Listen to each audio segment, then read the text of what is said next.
മലയാള സിനിമയുടെ ചരിത്ര താളുകളിൽ എക്കാലത്തും അത്ഭുതത്തോടെയും അഭിമാനത്തോടെയും മാത്രം ഓർക്കപ്പെടുന്ന ഒരു മാന്ത്രിക ഏടുണ്ട്.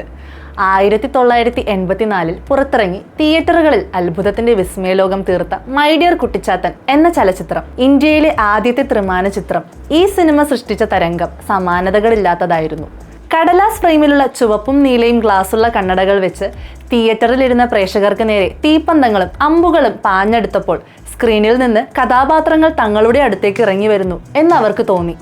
വിഷ്വൽ എഫക്ട്സ് എന്ന വാക്കുപോലും മലയാളികൾക്ക് അത്ര പരിചിതമല്ലാതിരുന്ന ഒരു കാലത്ത് തികഞ്ഞ സാങ്കേതിക തികവോടെയാണ് ഈ ദൃശ്യവിസ്മയം വെള്ളിത്തിരയിൽ എത്തിയത്.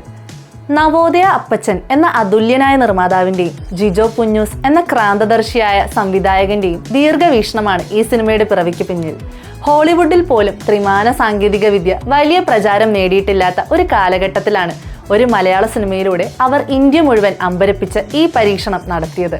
കുട്ടികൾക്കും മുതിർന്നവർക്കും ഒരുപോലെ ആസ്വദിക്കാൻ കഴിയുന്ന ഒരു ഫാന്റസി കഥയാണ് ജിജോ ഇതിനായി തിരഞ്ഞെടുത്തത്. ഒരു ദുർമന്ത്രവാദിയുടെ പിടിയിലകപ്പെട്ട അമാനുഷിക ശക്തിയുള്ള എന്നാൽ തികച്ചും നിഷ്കളങ്കനായ ഒരു കുട്ടിച്ചാത്തനും അവനെ രക്ഷിക്കാൻ ശ്രമിക്കുന്ന 3 കുട്ടികളും തമ്മിലുള്ള ആത്മബന്ധമായിരുന്നു സിനിമയുടെ ഇതിവൃത്തം. അരവിന്ദ്, സുരേഷ്, മുകേഷ്, സോണിയ എന്നീ ബാലതാരങ്ങൾ തങ്ങളുടെ സ്വാഭാവികമായ അഭിനയം കൊണ്ട് പ്രേക്ഷകരുടെ ഹൃദയം കീഴടക്കി.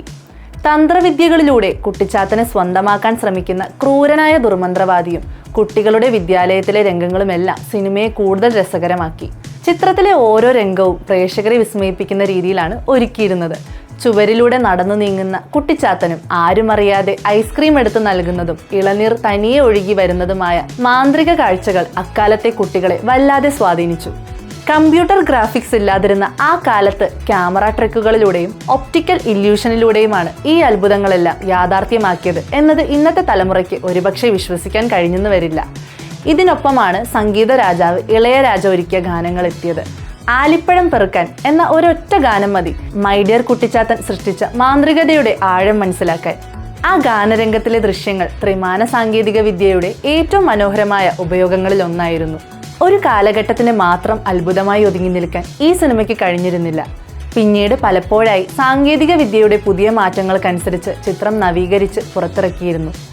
1997 DTS ശബ്ദവിന്യാസത്തോടെ കൂടുതൽ രംഗങ്ങൾ കൂട്ടിച്ചേർത്ത് പുറത്തിറക്കിയപ്പോഴും പിന്നീട് ഡിജിറ്റൽ ഫോർമാറ്റിൽ റിലീസ് ചെയ്തപ്പോഴും പുതിയ തലമുറകൾ അതേ ആവേശത്തോടെയാണ് കുട്ടിച്ചാത്തനെ വരവേറ്റത്.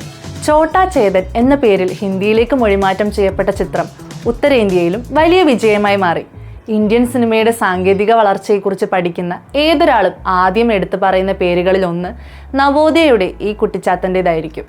വെറും ഒരു സിനിമ എന്നതിലുപരി പല തലമുറകളിലെ മലയാളികളുടെ കുട്ടിക്കാല ഓർമ്മകളിലെ മായാത്ത ഒരു വിസ്മയമായി സിനിമാ ചരിത്രത്തിലെ ഒരു സുവർണ നാഴികക്കല്ലായി മൈ ഡിയർ കുട്ടിച്ചാത്തൻ ഇന്നും നിലകൊള്ളുന്നു.